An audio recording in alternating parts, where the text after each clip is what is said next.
최근에 여러분들은 어떤 일로 마음이 낙심되는 그런 경험을 해본 적이 있으십니까? 우리가 예수를 믿고 은혜의 지배 아래 거한다고 하지만 우리가 항상 평온할 수는 없습니다.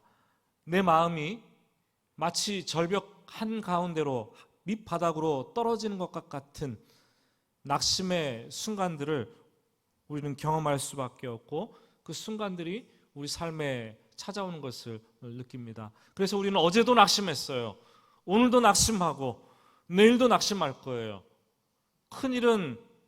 큰일이기 때문에 낙심하고, 작은 일은 마음을 다스리지 못해서 또 낙심할 것입니다. 여러분, 낙심은 모든 것을 제로 상태로 만들어버리는 힘이 있습니다. 의욕도, 용기도, 관계도, 신뢰도, 믿음도, 소망도 다 바닥 아래로 떨어뜨려서 결국은 우리 자신을 추락하게 만드는 것이 바로 낙심의 힘입니다. 세상 사람들은 낙심이 찾아오면은 뭘 합니까? 술을 이렇게 마십니다. 자포자기 합니다. 아니면 다른 것들에게 관심을 돌리고 쏟아서 거기서 위로를 받고 극복을 하려고 합니다. 여러분, 하지만 성경은 낙심은 영혼의 질병이라고 얘기를 합니다. 사탄이 낙심이라는 도구를 사용해서 성도를 넘어뜨리려고 합니다.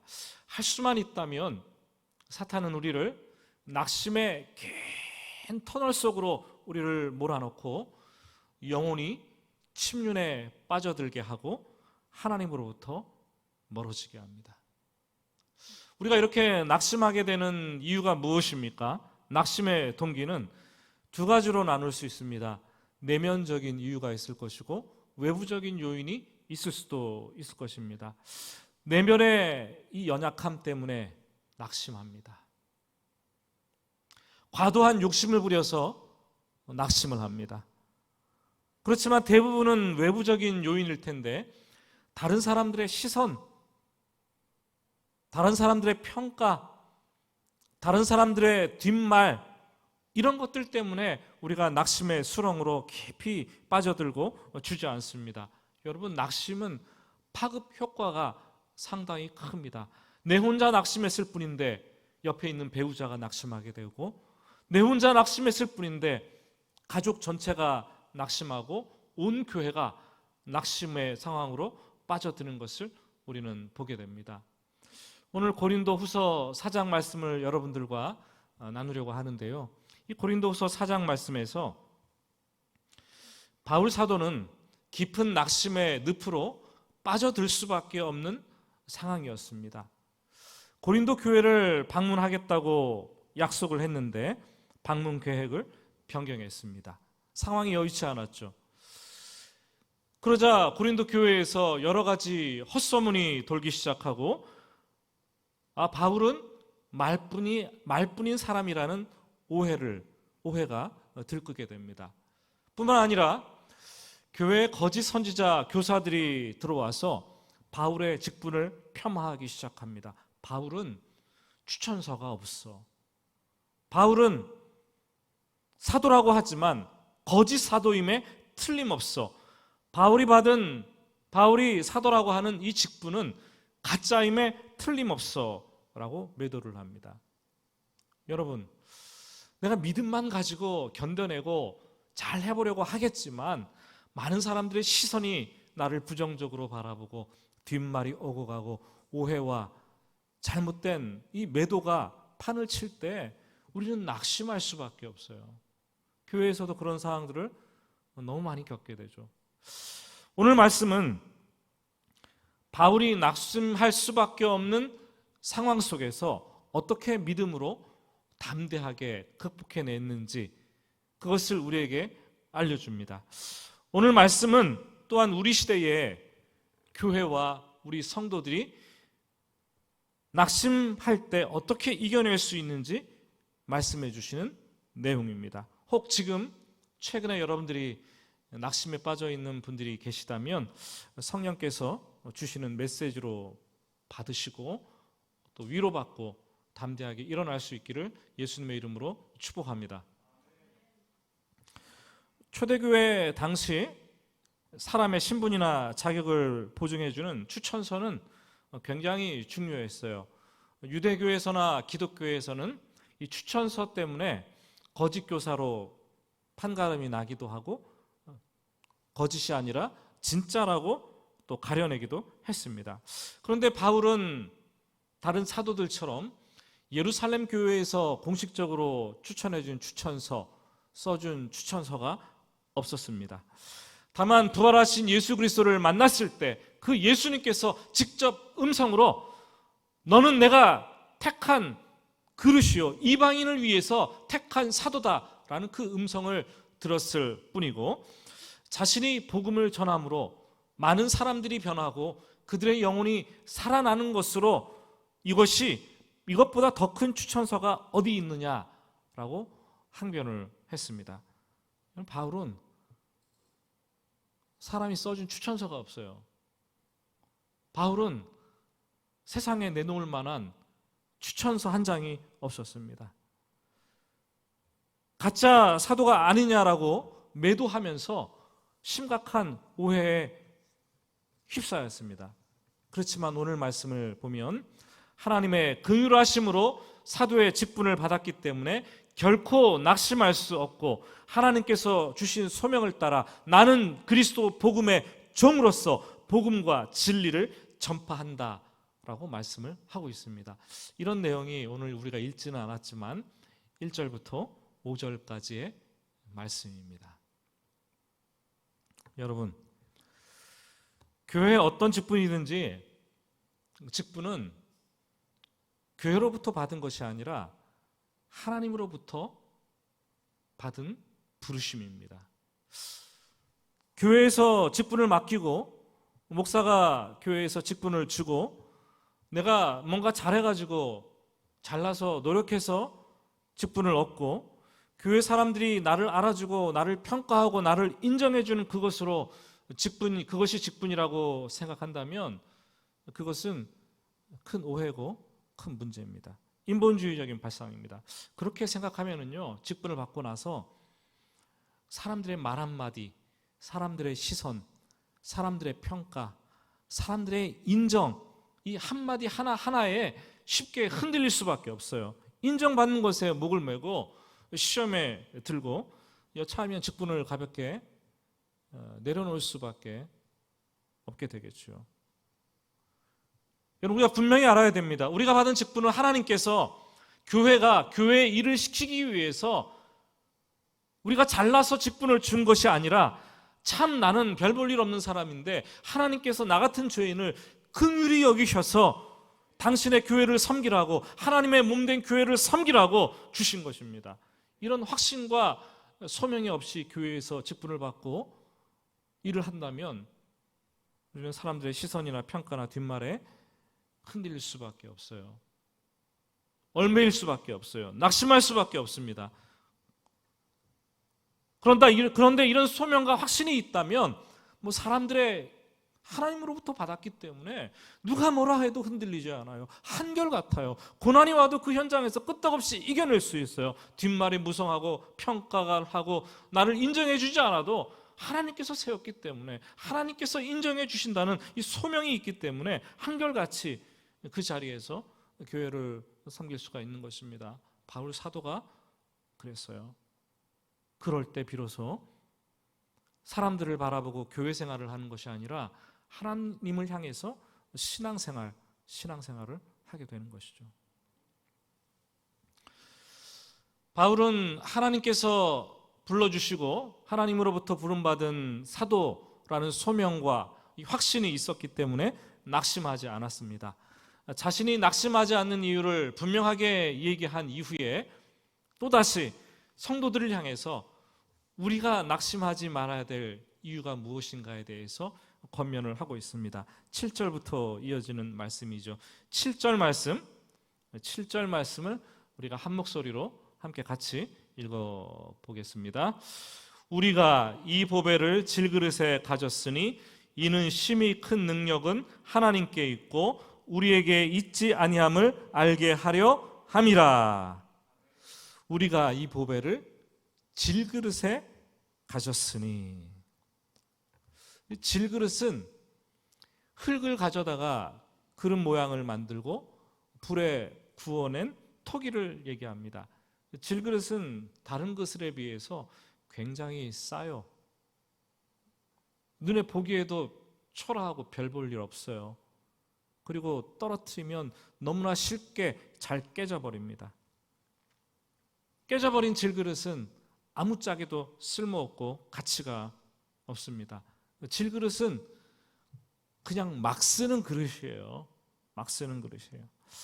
그런데 오늘 말씀은 우리 인간이, 여러분과 제가 질그릇과 같다, 질그릇과 같은 인생이다 라고 얘기를 합니다. 왜요? 하나님께서 우리를 흙으로 지으셨어요. 그리고 죽고 나면 다시 우리는 흙으로 돌아가요. 하나님께서 우리 인생을, 육체를 만드시고 영혼, 감정과 의지, 지성을 우리 속에 부여해 주셨는데 우리가 얼마나 나약하고 깨어지기 쉬운 그릇인지, 조금 육체도 조금 추우면 병에 걸리고, 조금 더워도 병에 걸리고, 조금만 무리하면 병이 생기고, 눈에 보이지 않는 이 작은 바이러스 하나에도 꼼짝 못하는 것이 우리의 육체가 아니겠습니까, 여러분? 그리고 누구한테 한번 말을 듣고 무슨 평가를 받고 남을 인정해주지 않으면 멘탈이 갑자기 나가기도 합니다. 멘탈이 금이 가는 정도가 아니라 이 멘탈이 완전 산산조각 나가지고 주워 담을 수 없을 정도로 깨지는 그런 경험도 우리는 종종 하게 됩니다. 여러분, 문제는 사람들이 자기 인생이 질그릇이라는 것을 깨닫지 못한다는 데 있어요. 아니, 그것을 인정하지 않으려고 한다는 데 있다라는 거예요. 인생 자체가 질그릇인데 인정하지 않으니까, 알지 못하니까 사람들은 수저 계급론 같은 것들을 얘기하죠.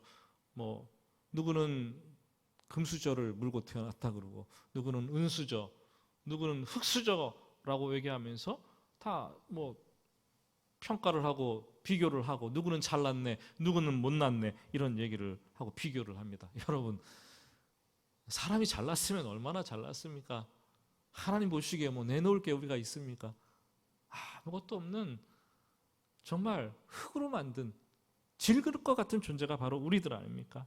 근데 그것을 자꾸 질그릇을 금그릇으로 바꾸려고 하고, 은그릇으로 색칠하려고 하고, 보석을 박아서 아름답게 장식해가지고 질그릇이 아닌 척 하려고 하는 것이 우리의 인생인데, 우리의 속성인데, 그렇게 하다가 그 질그릇 같은 인생이 완전히 깨어진 후에야 비로소 우리는 인생이 너무나 연약하고 허무하다는 것을 그때야 비로소 우리는 압니다. 어쩌면 하나님께서 우리를 질그릇 같은 인생이라는 것을 깨닫기 위해서 우리의 인생을 깨트리시고 우리의 인생을 광야로 내모시는 것인지도 모르겠어요.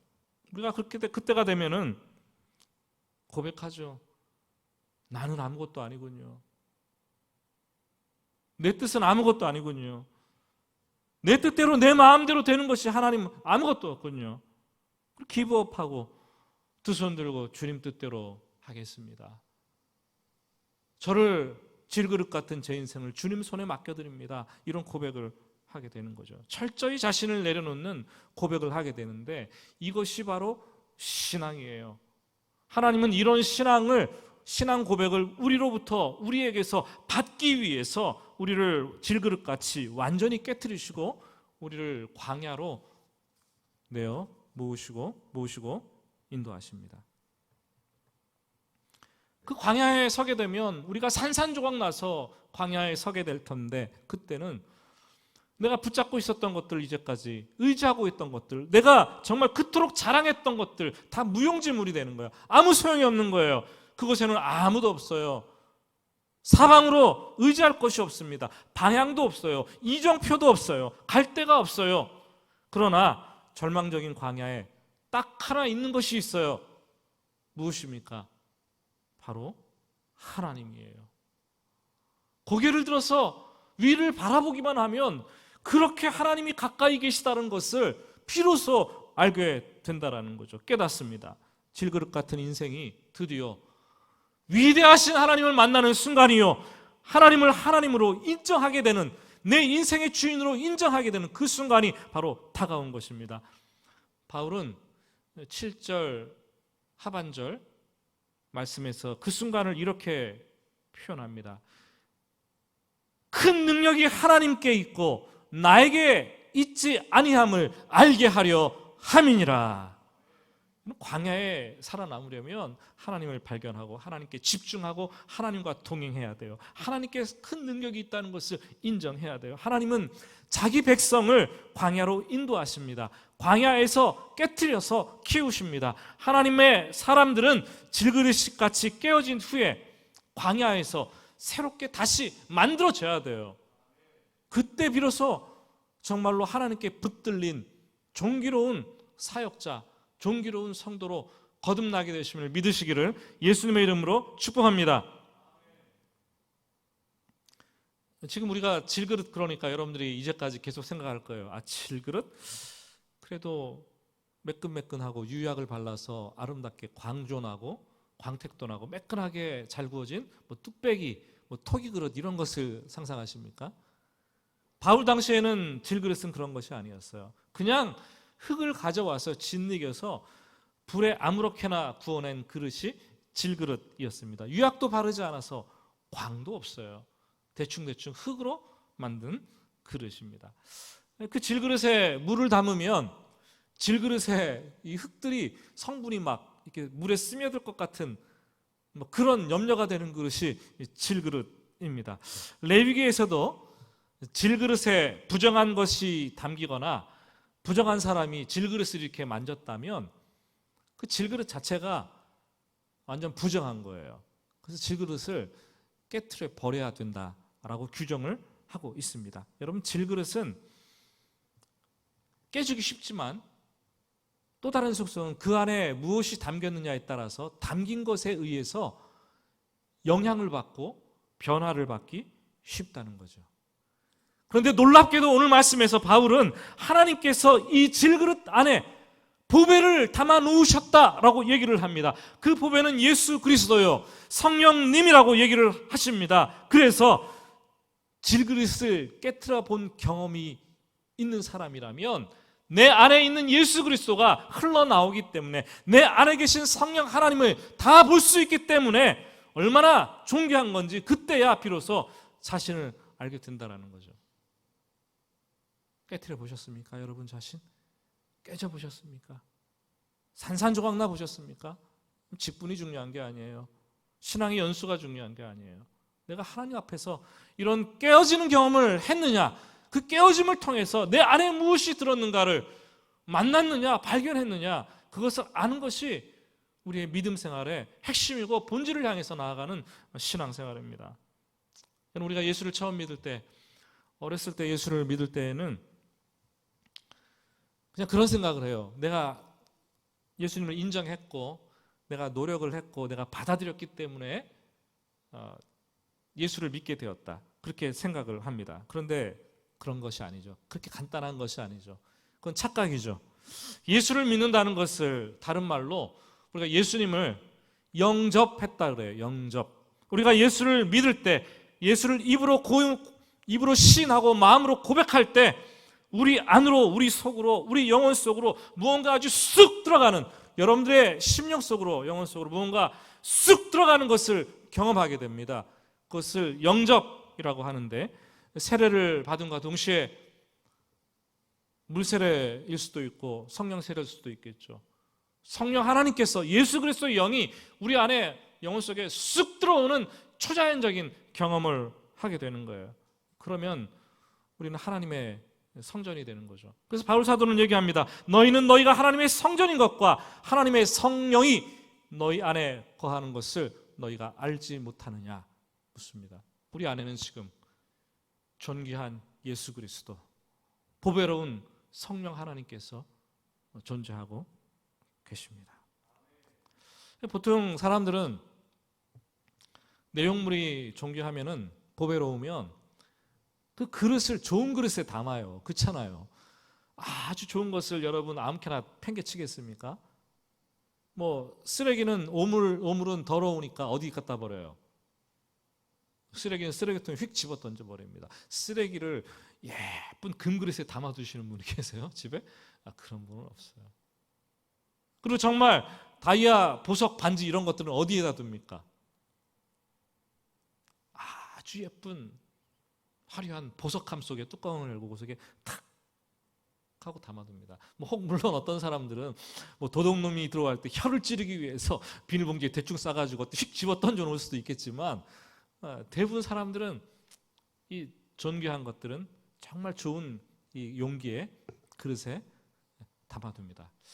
그런데 궁금한 것은 예수 그리스도 하나님의 아들 그 존귀하신 성령을 왜 질그릇같이 보잘것없고 깨지기 쉬운 이 인생 그릇에 담아두느냐, 이런 질문입니다.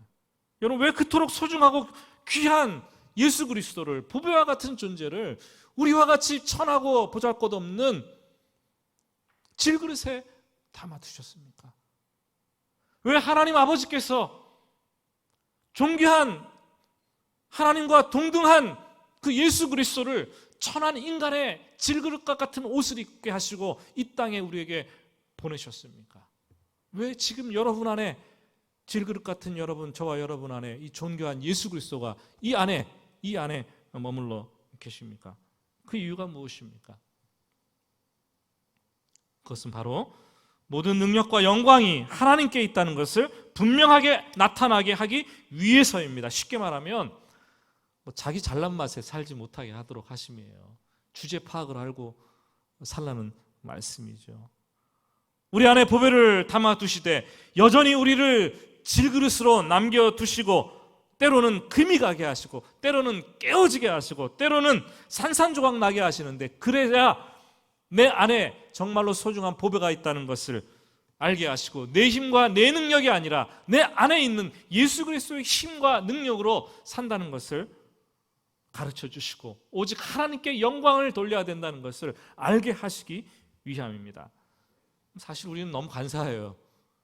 저도 이렇게 설교하고 있지만 얼마나 간사한지 몰라요. 일이 조금 잘 풀리잖아요. 그럼 막 우쭐거려요. 내가 한 것 같아요.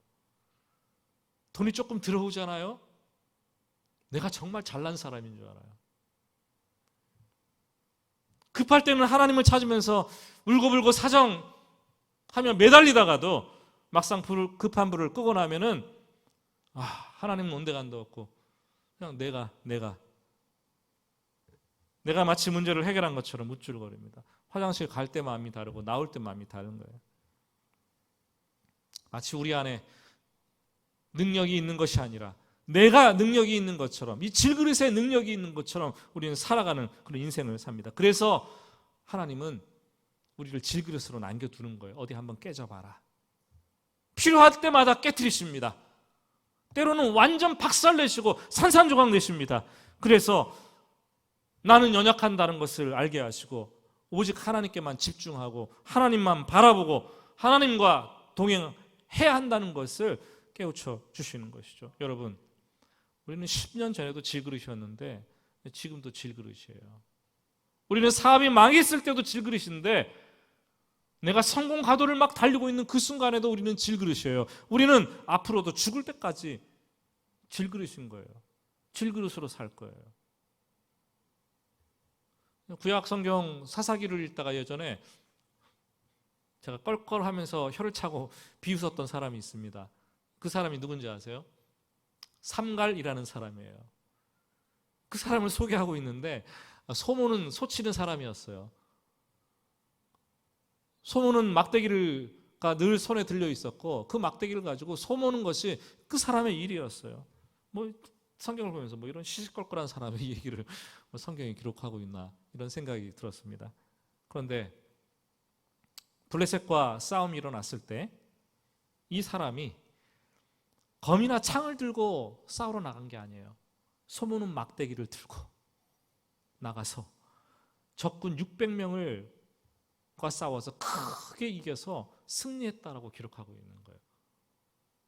뭘로요? 소무는 막대기 하나로. 그럼 놀랍지 않습니까? 막대기를 들고 평소에 소를 모는 하찮은 사람인데 정말 질그릇 같은 그런 인생이었는데 성령께서 감동하시고 하나님께서 그를 붙잡아 쓰시니까 하나님께서 하나님의 능력이 그 소모는 막대기 하나로 비천한 사람에게서 그대로 다 드러나는 거예요. 하나님의 능력이 임하고 하나님의 영광이 그를 통해서 드러나는 것을 봅니다. 여러분, 질그릇 같은 내가 하려고 하면 너무 힘들어요. 그러나 나를 깨트리고 주님께서 일하게 하면 기막힌 일을 당해도 정말 답답한 일을 당해도 내가 할 수 없을 것 같은 순간 속에서도 낙심하지 않고 한탄하지 않습니다. 그때가 바로 우리가 오늘 복음성가 부렀던 것처럼 하나님의 때고 하나님께서 일하시는 그때이기 때문에요. 우리가 그때를 맞이해야 돼요. 그 순간을 경험해야 돼요. 자주 경험해야 돼요. 그것이 신앙생활입니다. 이어서 8절부터 10절까지 말씀을 한번 눈으로 보시기 바랍니다. 8절부터 10절까지 말씀을 보시면 이렇게 기록하고 있어요. 우리가 사방으로 우겨쌈을 당하여도, 이 우겨쌈이라는 단어는 포도주 틀에 짜는 틀에 넣고 발로 마구 짓누기는, 짓밟는 그런 상황을 의미합니다. 우겨쌈. 그리고 답답한 일을 당하여도, 이 답답한 일은 인간의 힘으로 어찌할 수 없는 어떤 그런 상황을 얘기를 하죠. 그리고 박해를 받아도 세상에서 어떤 공격과 핍박을 받고 쫓겨다니는 상황을 얘기를 합니다. 거꾸로 트림을 당해도 이거는요, 매를 맞아갖고 완전히 때려 눕힘을 당하는 것, 일어날 수 없는 넘어지는 상태를 얘기를 합니다. 모두 다 질그릇 같은 인간의 특징이 바로 8절과 9절 말씀에 나와 있습니다. 여러분, 우리는 사방으로 우겨쌈을 당해도, 답답한 일을 만나도, 박해를 받아도, 거꾸로 트림을 당해도 넘어지지 않는 사람들이에요. 그러나 그때 분명히 알아야 될 것이 있어요. 아, 나는 질그릇 같은 사람이구나. 나는 이런 일을 당해서 정말 답답하고 넘어진 것 같고 일어날 수 없는 것 같고 정말 우겨쌈을 당한 것 같을 때에는 연약한 나 자신을 발견해야 돼요. 그러나 이런 상황에서도 우리가 낙심하지 말 것은 인생이 질그릇 같은 나의 능력으로 사는 것이 아니라 내 안에 계신 보배로운 하나님의 능력, 큰 능력, 그 능력으로 산다는 것을 알기 때문이에요. 여러분, 지난 한 주간 참 안타까운 일들이 있었죠. 대전시 학원발 코로나 여파로 우리 교회 한 가정의 자녀가 감염이 되었고 성경학교에 참여해서 또 그 결과 그 가정의 구성원들 몇 분이 또 확진 판정을 받았고 성경학교에 참여했던 모든 분들은 자발적으로 가서 검사를 받으시고 또 이렇게 자가격리를 하고 계십니다.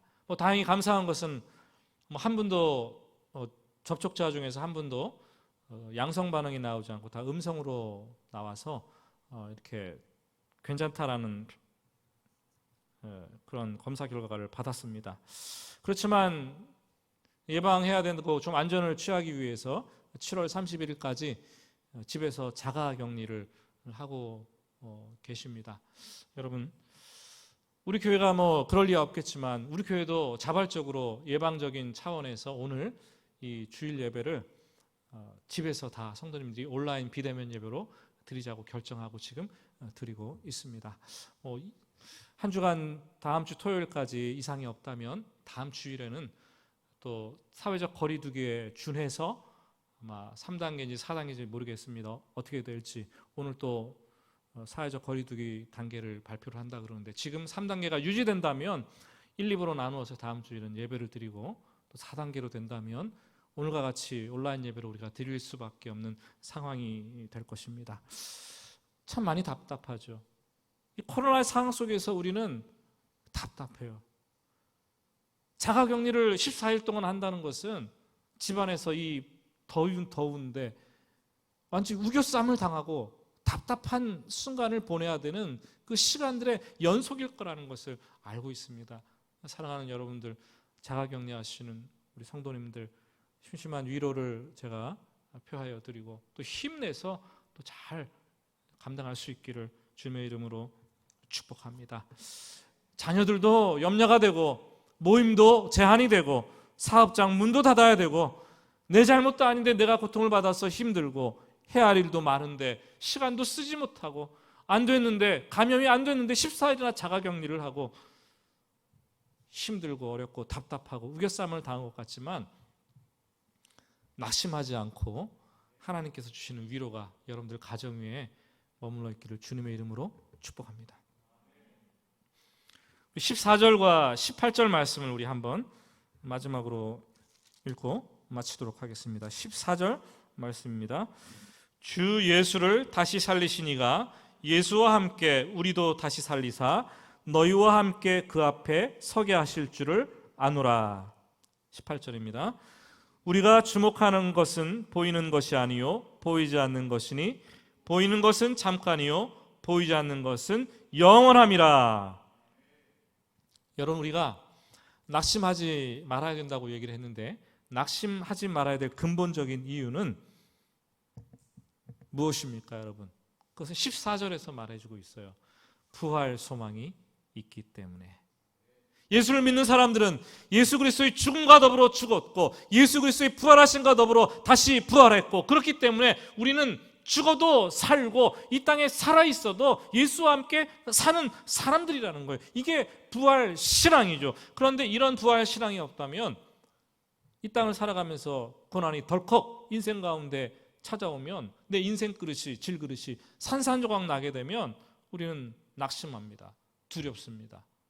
이러다가 이거 죽는 거 아니야? 다 끝나버리는 거 아니야?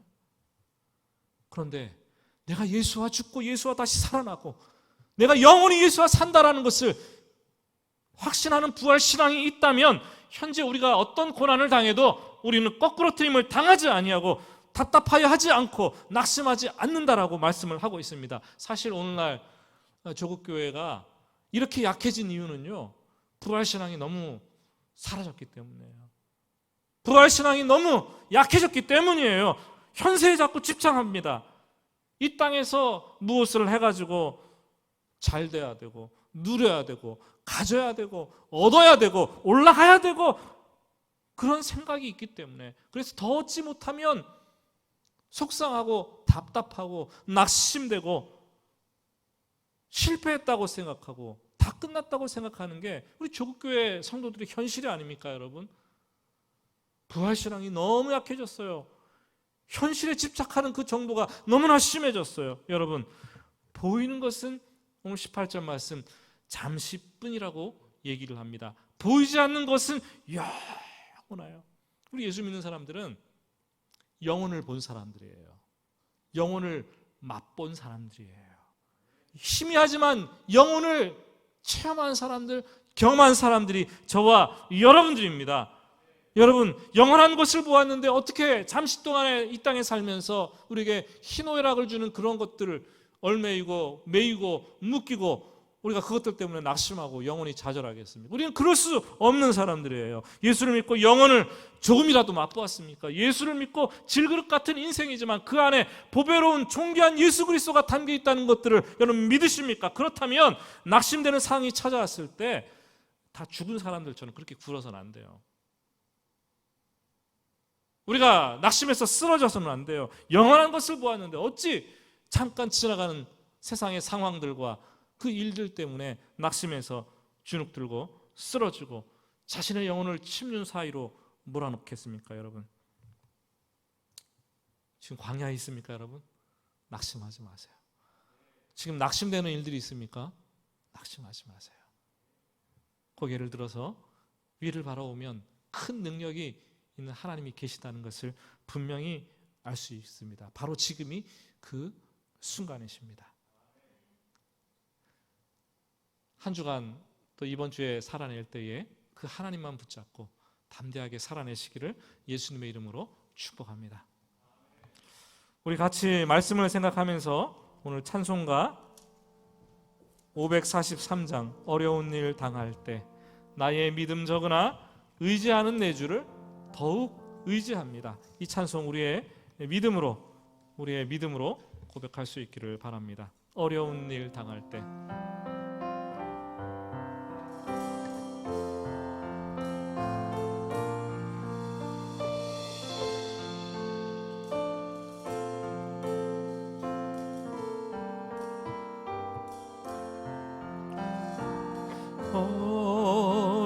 어려운 일 당할 때 나의 믿음 적으나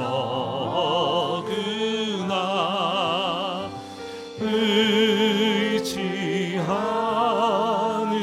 내 주를 더욱 의지합니다.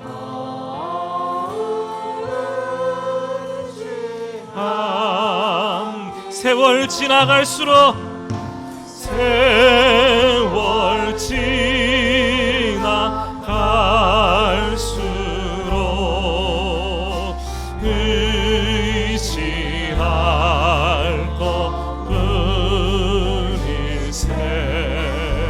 의지할 것뿐일세 무슨 일을 당해도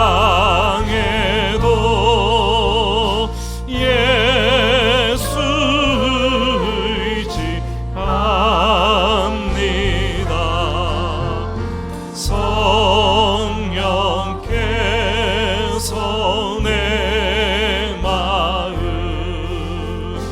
밝히 비춰 주시니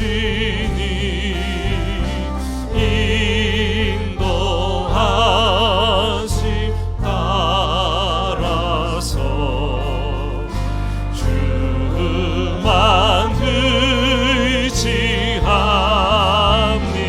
세월 지나갈수록 더욱 의지할 것뿐일세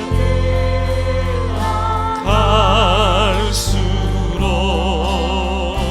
의지할 것뿐일세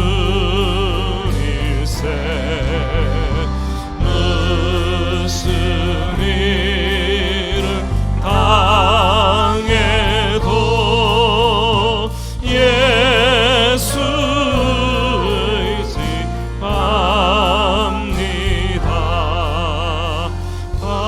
밝을 때의 노래와 어두울 때의 기도로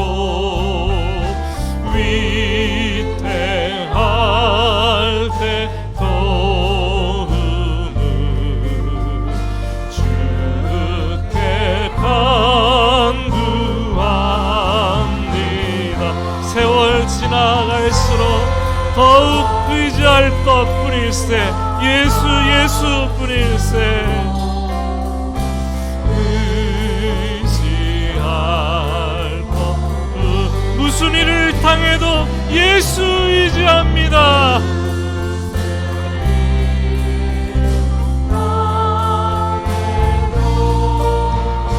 예수 의지합니다. 생명이 있을 동안에 예수 의지합니다. 천국 올라가도록 의지할 것뿐 세월 지나갈수록 세월 지나갈수록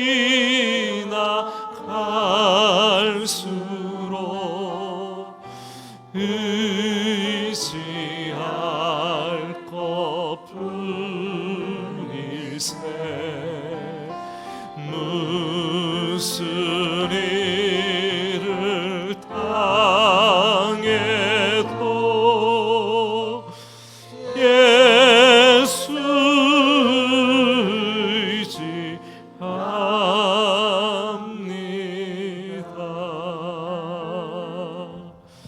같이 손을 가슴에 얹고, 여러분의 손을 가슴에 얹고 기도합니다. 기도할 때 이렇게 기도합시다. 여러분, 세상을 바라보면 얼마나 불안하고 두렵습니까? 또 연약한 나를, 내 모습을 바라보니까 얼마나 낙심되나요? 우린 고백할 수밖에 없어요. 하나님, 제가 지쳤어요. 하나님, 제가 불안하고 두려워요. 하나님, 제가 요즘 얼마나 힘든지 알고는 계십니까? 내 마음이 순간순간 천밀처럼 녹아내리고 낙심됩니다.